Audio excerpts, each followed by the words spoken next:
everybody. We are at the Sungates Center studio, and I'm happy to continue with our program with my co-host Svetlana Burak. And today, I'm so excited today because we have one more health coach and amazing personality, and Sveta would introduce Vicky in a moment, but I just want to say that Svetlana is an amazing health coach who helps those who work with thyroid issues. And my name is Rita Bord, as always. I'm also a health coach, and here at Sungate Center, we are helping everybody who are looking for more information and want to stay healthy and happy using natural way to stay healthy. So, Svetlana, go ahead and get over and introduce your guest and friend, Vicky. Well, first of all, I'm so excited to be back. We've taken a little break, so miss you guys. I'm super excited to have Vicky on the show. She is a certified health coach, plant-based chef. She is an author and TV personality whose passion for living a healthy and vibrant life has become her mission to help others do the same. She is the author of 2 kids' books, The Rootlets, 4 veggie-haired cartoon superheroes on a quest to promote good nutrition by making veggies fun and exciting. Through her private health coaching practice, children's brand, and TV show, Vicky aims to make healthy eating and living easy, accessible, and fun for everyone. She's a founding member of the new self-help movement, member of the International Association for Health Coaches and the Society of Children's Books Writers and Illustrators, and is board certified by the American Association of Drugless Practitioners. She lives in Chicago with her husband, stepdaughter, and 2 Yorkies. When she's not writing, coaching, or cooking, you can find her on the yoga mat, traveling the world, or snuggled on the sofa with her pups, and a great book. Welcome, Vicky. Welcome, welcome, welcome.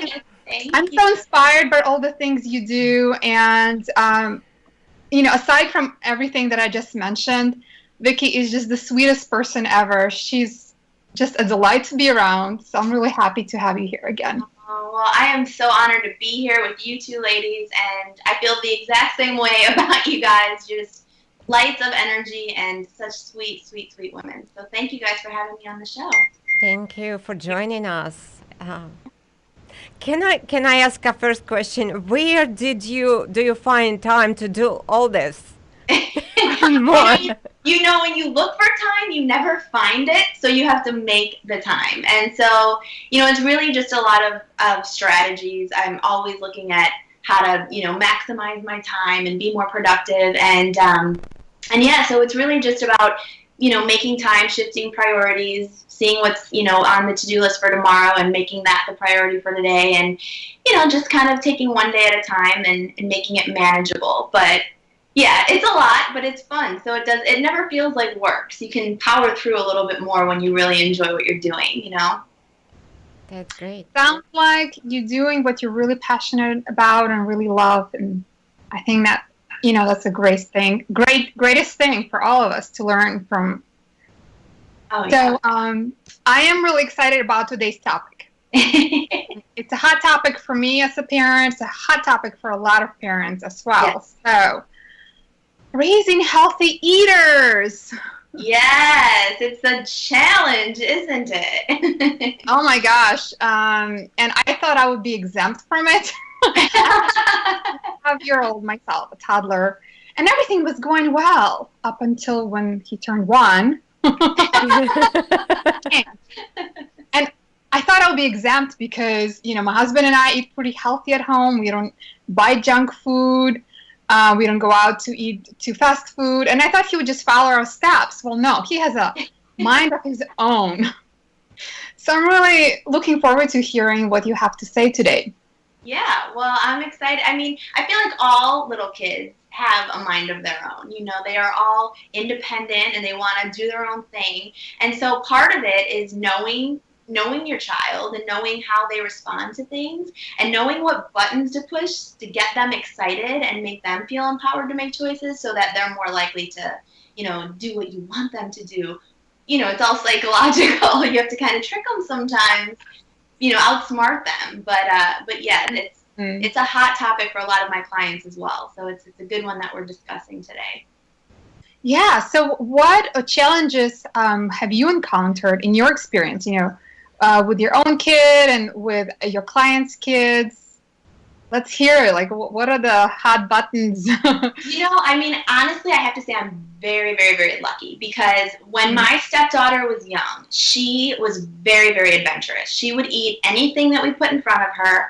And I think that has to do with my husband and I, we love to travel and we love to take family trips. And so from a really young age, we would explain to her that if she wants to travel, she, you know, has to be open to trying new foods when she goes to new countries and new cities and, you know, eating what the locals eat, even if she's never heard of it.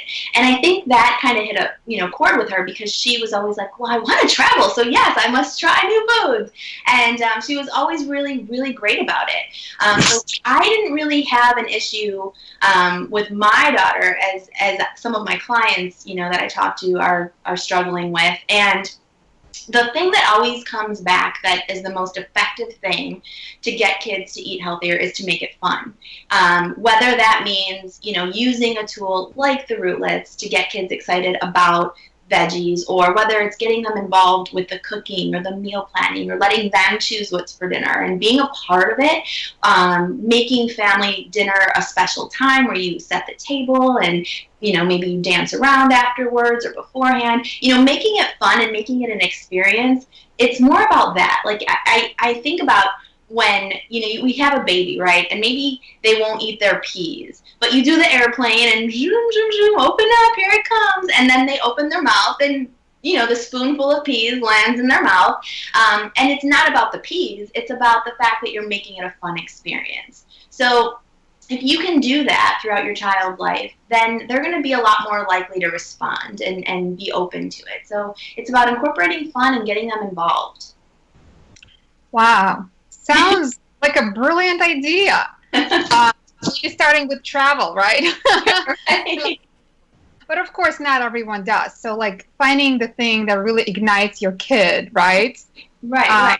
And maybe it's going, you know, to a restaurant that they love and, you know, making it a kind of an experience and letting them know that, you know, when you go to that restaurant, you're going to try something new and delicious and having fun and kind of, you know, taking that fear factor out for kids. And, you know, I have to say another thing really is what are we doing as parents? Because they mimic us and they see us. So if we're not eating healthy or if we're not excited to try new things, then we can't expect the same from them. So we kind of have to lead by example and walk the talk and show them it's fun and show them we enjoy it. Because if we're like, oh, you know, I don't want to cook, I don't want, you know, let's just get McDonald's. Well, you know, you're going to pass that kind of thought process onto them. So really, you know, as parents kind of have to, you know, walk the talk and make it fun for yourself and then show them how cool it is so that they want to do it too. Absolutely. Because they're like little sponges. They absorb everything and they mimic us. Yeah, for sure. But I do want to comment on something that I observed with my son. He, you know, in terms of getting them involved. Yeah. He would not eat like veggies, for example, or leafy greens. And the moment we started growing things together in our garden, you know, from the beginning to end, from planting the seed to watering to, you know, picking the leaves, then cutting them up, washing and sauteing, he started eating. Yeah. Well, I think you're so right on with that.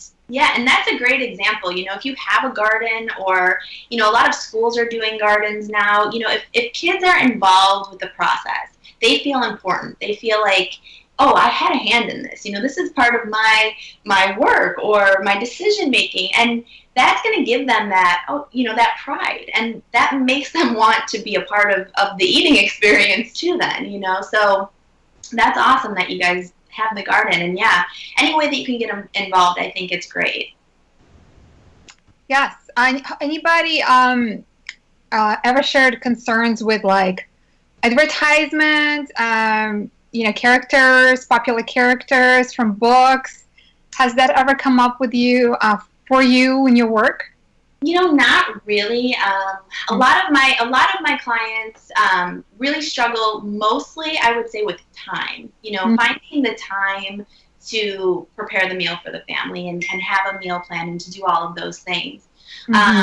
But cartoon and advertisement is a very real thing. I mean, our kids are in front of the screens, and seeing these things, and that definitely can impact their decision making. I think the only thing that comes to mind is one client would say to me every time she took her son to the grocery store, he wanted the package with, the cartoon and the bright colors, the products that are not healthy, but that are geared towards, enticing our children to want to buy them.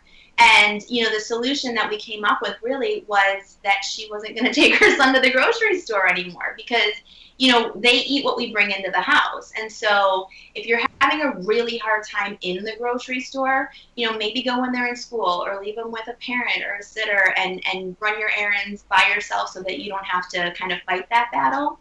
And then when you bring home what you bring home, out of sight, out of mind, they won't be thinking about that particular cereal or, cookie box or whatever it is. So that was a strategy that worked for her. But again, it's about finding, everybody's different, about finding where you're getting tripped up and then what kind of creative ways you can overcome that. Right. Mm-hmm. Identifying the problem and then problem solving. Right. Because everybody's, some of us do have the picky eaters and some of us are, dealing with peer pressure and other influences, and all of our kids are different. So how they respond to those things are different. So, so in general, it's just about finding, what's really going on with your little one, why they don't want to eat healthier, why they're choosing what they're choosing, and then kind of coming up with creative ideas to overcome that. What's interesting, what I noticed for me and for other moms is that I have consciously made a decision to stay away from those popular characters in books. I find on those, advertising unhealthy foods. And it's not easy, to pick through those books, but that is something that a lot of parents are turning to, unfortunately, because it backfires in the end. Right. So it's another option out there. Yeah, absolutely. Mm-hmm. Absolutely. And, just to kind of go back to the Rootlets, if you're looking for characters for your kids, I really created the Rootlets series to be kind of a tool that parents can use. So, I'm coaching the adults, I'm coaching the parents, and we're helping, get them on a better track. Well, the Rootlets is a tool that you can use with your kids as you're making healthier choices, showcasing veggies as superheroes and the powers that you get from veggies and making it really fun and looking for, characters that are positive influences and who are showing, healthy living as a cool thing. That's a great tool and resource, that you can kind of turn to and go to and, get your kids familiar with those vegetables. So when they go with you to the store or the market and they see them, they're like, oh, I know broccoli, that's brock, and it makes you super smart. Or, I know carrots are good for your eyesight, or, things like that. So again, you can find some good characters out there.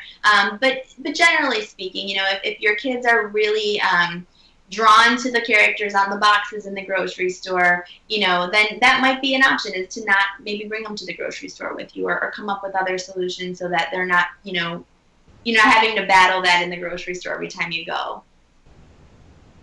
I absolutely love the idea of getting the kids acquainted with the healthy characters. Right. Finding those, those things in the grocery store. Yeah. I am looking forward to that. We'll talk more about the Rootlets, absolutely. I love the little book, the one that I have. I know you have 2 out now, so we'll definitely talk about more of that. So it sounds like the key to inspiring kids is to make things fun for them, find the thing that they enjoy, and approaching them from that direction and motivating them. Yeah. Anything else that you want to add to that?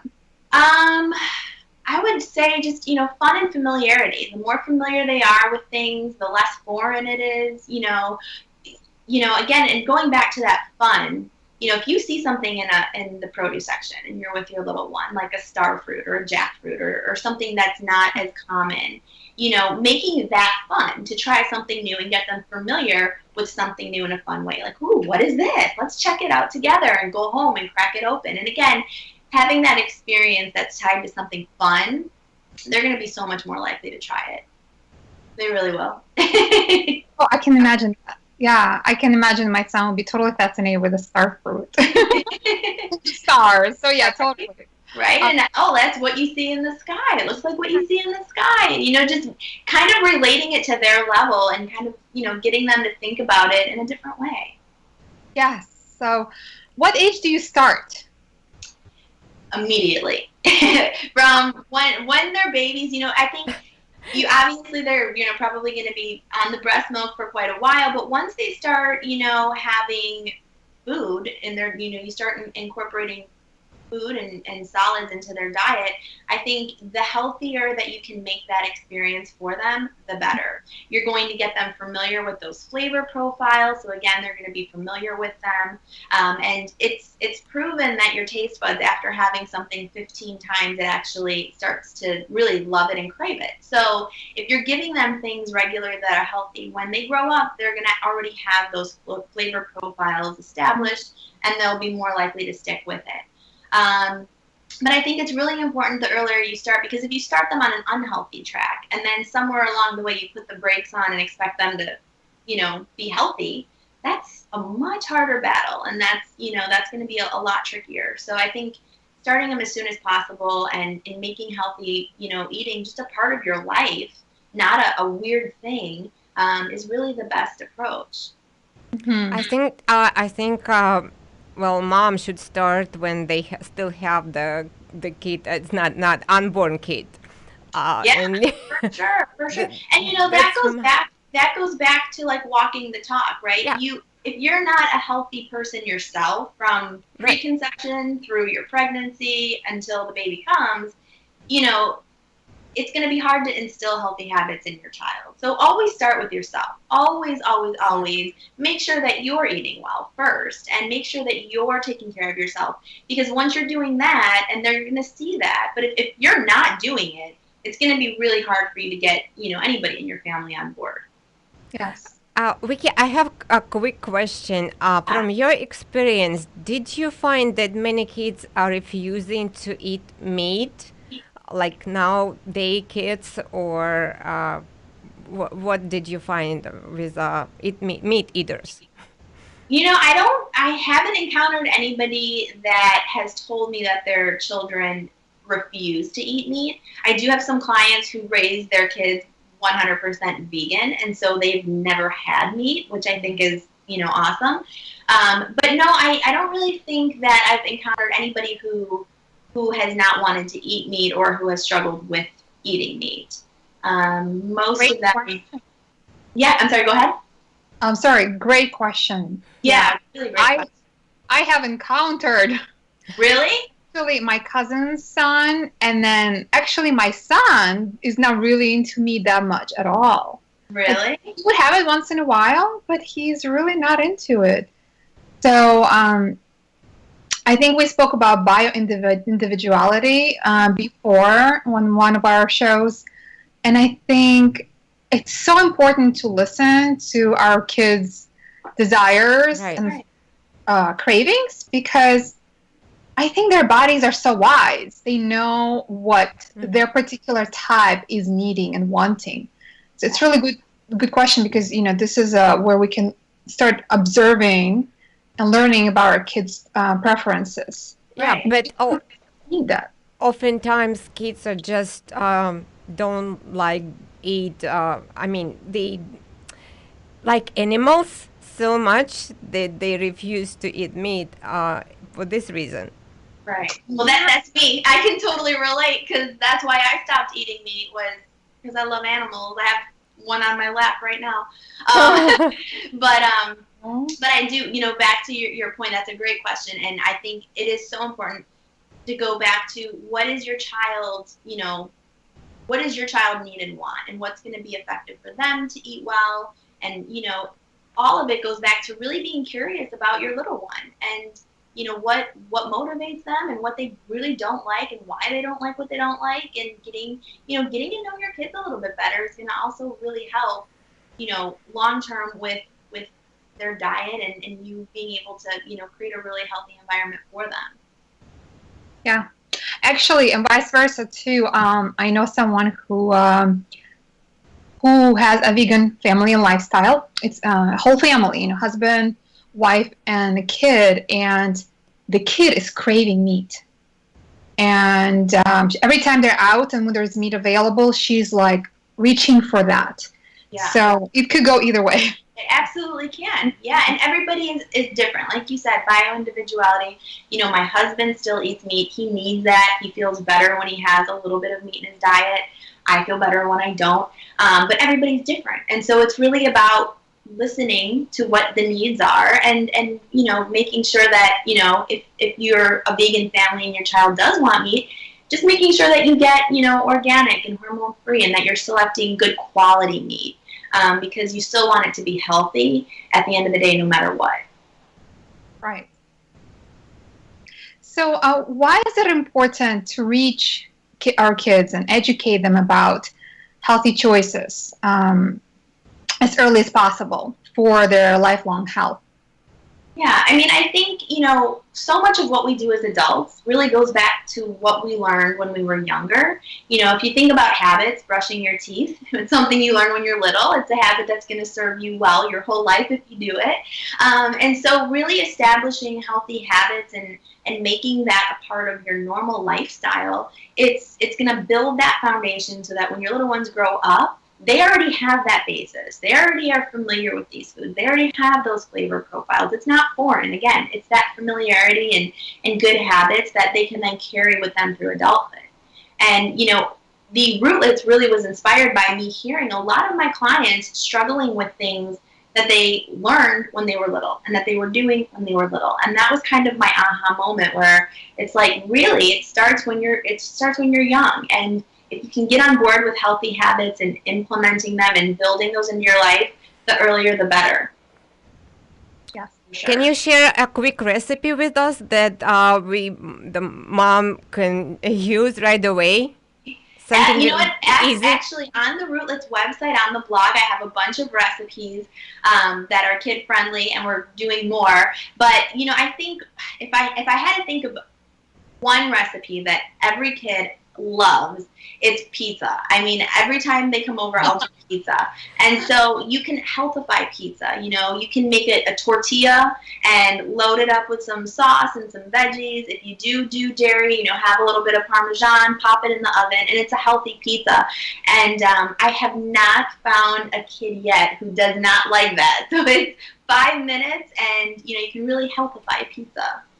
I love that idea. I'm doing it tonight. Yeah, I love pizza. Yes. Right? So do I. Who doesn't love pizza? So, yeah, that's a good one. Mm-hmm. Thank you. So, yeah, so I know we probably have some listeners who are thinking, well, maybe I haven't been making the best choices, and that's okay. And that it's never too late to start. So for those mamas and papas who are wanting to make a change for themselves, for their kid, do you have any suggestions how to incorporate? Because like you said, it's so much harder once you have some habits in place to switch to something different. What can you do to make transition smooth? Well, I think that, first of all, if anybody is starting out and just trying to make some healthy changes, kudos to you guys, because it's not easy. Getting started is the hardest part. And the way to make it manageable and the way to make it last is by taking really small steps. So just starting with some really simple changes. Don't do a complete overhaul. Don't overwhelm yourself. Just pick a couple areas that you're going to do 1 or 2 small things and then kind of build habits on that. I personally, if you're really, really new to healthy living, would say that the very first place, the most effective place to start is going to be your diet. It's, the most important thing. And one thing that you can do right off the bat is a concept that I like to call keep it real.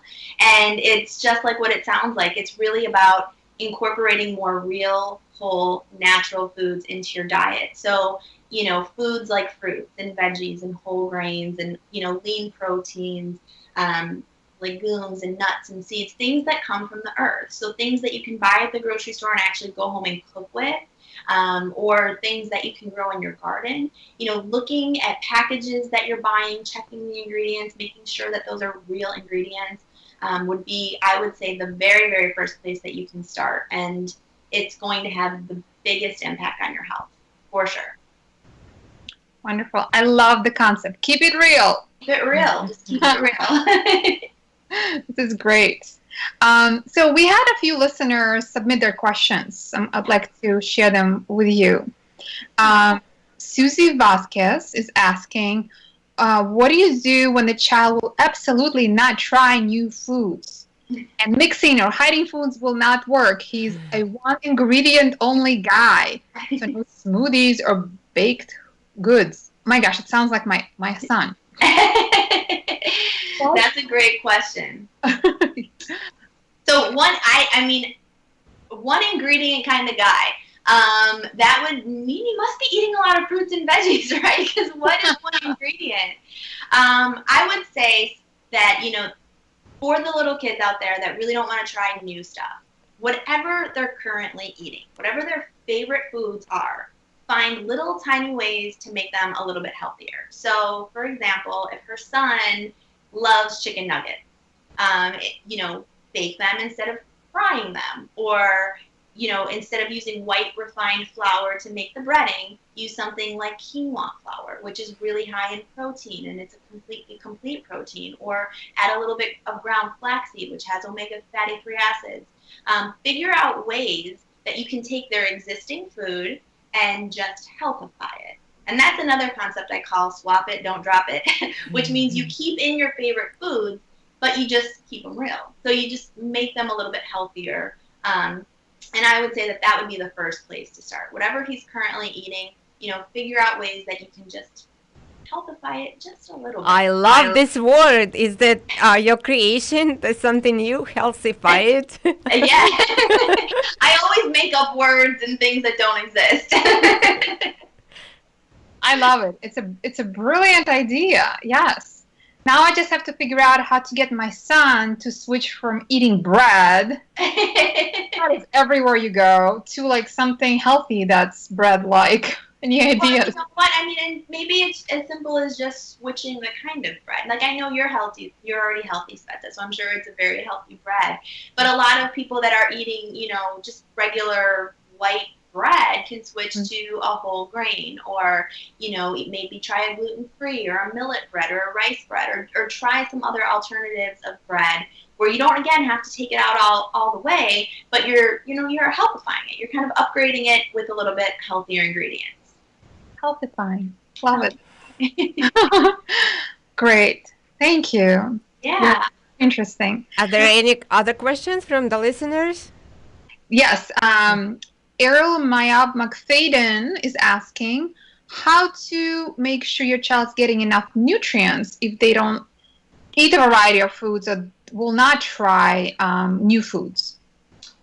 So anytime you're worried about your child not getting enough nutrients, I would say definitely talk to your doctor or pediatrician, because you want to make sure that they are getting everything that they need. I was just saying that, you know, a couple of things that I've tried is adding whole foods multivitamin for my son, and it's made from whole foods, so it's not synthetic. So that's the key. And also I tried adding smoothies and green juices for my son as well. He doesn't always have it, you know, but sometimes he does, so it does help, and getting him involved in making them is the key, actually. Yeah. Like we talked about before. Right. I think that's great. And I think multivitamins are great for kids and adults. You know, like you said, it's extra insurance as long as you're getting a good brand. Also, yeah, smoothies are a great way to get in a lot of nutrients and superfoods and pack stuff in where the kids won't really know that they're having a drink. And you can call it a milkshake. You know, if smoothie freaks them out, call it a milkshake. If you want to make a smoothie bowl, call it ice cream. If you're making healthy muffins, maybe call it a cupcake. Whatever works. How your child is going to respond. So if those words resonate and get them to drink it up, then go ahead and call it a milkshake. Why not? Wow. Ideas. Thank you. We have just a few minutes left. If we want to ask Vicky about her book, can you share a few words about your book that I've heard you had?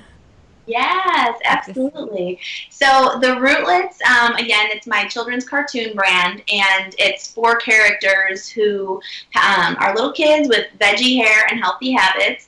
And in book 1, it's the Rootlets called Super Root Abilities. In that book, they just learned that they're superheroes and that they have these powers. And then in my new book that just came out October 18th, it's the follow-up story. So it's a series. And the Rootlets now have to start using their powers. So that book is called Trouble at Fantasyland. And it's the first time that they're kind of facing the bad guys now that they have these powers. It's really, it's not preachy. It's not eat your vegetables. It's not like that. It's just a superhero story that follows these kids as they're kind of learning how to deal with the challenges of being heroes at a young age. And so it's a fun adventure that they're on. And those are the books. And you can get them at our website. It's www.theRootlets.com. Thank you. That's great. Yeah, I'm really excited sharing this with my son. I was just recently reading to him. He's 3.5, and he just glued to it. I love it. Oh, that's awesome. Yeah, they're a fun group of characters, for sure. I have a niece in New York, and I noticed when she visiting, she's watching food shows. Even when she's eating, I was trying to kind of say, well, it's not a good idea to her mom, but she still continued to watch the food shows. So I'm definitely sending your show, link to your show, so she can at least see something that will teach her a healthy way of eating. Thank you. I appreciate that. Yeah, and that's cool. There's all these kid shows like Chop Junior, and I get addicted to them. But it's fun. If kids are interested in cooking and watching cooking shows, that's a great sign that they're going to be willing to jump in the kitchen and help you make some stuff. Right, they are, and she's only 10 years old. Wow, that's awesome. Very cool. If we have one more minute, wanted to ask Vicky, what inspired you to be where you're right now? What inspired your interest in health and nutrition and helping others? Oh, that's a good question. About a little over a decade ago, I was really unhealthy. I did not know how to cook. I never stepped foot in the gym. I was stressed out. I had digestive issues. I was about 50 pounds overweight. And I had gotten to a place where I just decided that I needed to make some changes. And I was tired of fad diets and, trying to take pills and quick fixes and things like that. And I decided to, change my diet and work out and do it the right way. And through that process, it really became a hobby and a passion. And a lot of friends and family and colleagues were, asking me, what are you doing? What are you doing? You look good and you seem like you have a lot of energy. And so I would kind of help them get started. And then through that process was like, I kind of like this. And in 2009, I broke my ankle and I had a lot of time. And I was, ordering on Amazon these big, thick, like college nutrition books.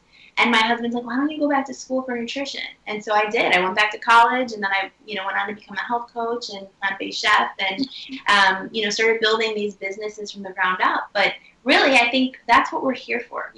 Every experience that you have and everything that you learn, we're here to kind of share that then with everyone else and make their journey a little bit easier, so they don't have to do all that legwork and research. And that's at least what I feel like. Is I've got the experience and I've got the education, and so now I feel like it's my job to share it and kind of help people transform their lives, because it's amazing when you feel good. You'll be amazed at what life will present to you. That's very inspiring. Thank you for sharing your story. Thank you. Thank you, Vicky. Thank you for contributing to this world. Oh, thank you guys for contributing. I mean, this show is amazing. This is we are together. We are together on changing the world, but we start with ourselves and our kids. Exactly. That's the way to create the ripple. You start with yourself and your family, and then the community, and it keeps growing and going. So, you know, what you ladies are doing is no different than what I'm doing. So kudos to you both. Thank you. Thank you. It was amazing to have you. Thank you, Vicky. Thank you, Svetlana. You can find Svetlana on her website, My Health Bits, right? Yes, myhealthbeat.com. That's Right. BEET.com. Right.